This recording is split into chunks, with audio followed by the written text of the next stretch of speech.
suis Martin Clibert, je travaille chez LTK en tant qu'ingénieur data scientist depuis 2018. J'ai été recruté pour travailler sur un projet de dénombrement d'individus dans le cadre de la Smart City. La Smart City, c'est quoi? En résumé, c'est un ensemble de techniques qui ont été mises en place par les collectivités territoriales pour améliorer la vie des citoyens dans l'espace urbain. L'objectif du projet, c'est de dénombrer les individus dans l'espace public.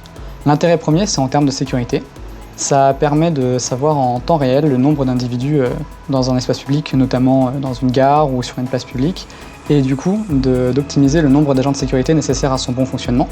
Le deuxième intérêt, c'est pour le bien-être des citoyens dans l'espace urbain. Typiquement, s'il y a de l'affluence devant un marchand de glace, le propriétaire peut être mis au courant en direct et envoyer du renfort si nécessaire. L'algorithme que j'ai développé se base sur une solution de machine learning et notamment de deep learning qui permet la reconnaissance des formes. Les formes qu'on reconnaît ici, ce sont en l'occurrence les individus. Les déplacements des individus sont tracés par les différentes caméras.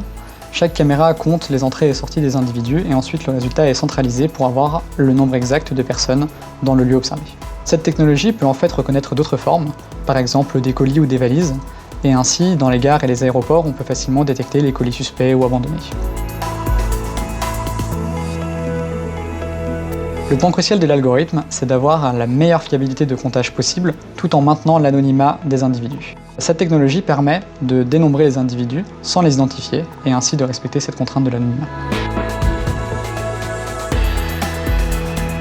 Cette technologie a d'autres applications possibles. Typiquement, on connaît la situation actuelle avec les jauges de comptage, on a besoin de savoir en temps réel combien de personnes sont dans un bâtiment et donc on peut utiliser cette technologie à cette fin. Une autre application, c'est d'utiliser cette technologie couplée avec l'affective computing qui permet en fait de détecter les émotions.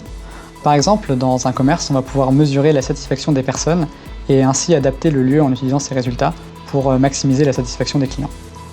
En résumé, cette technologie a déjà plusieurs cas d'usage et on peut imaginer de nombreuses déclinaisons dans le futur.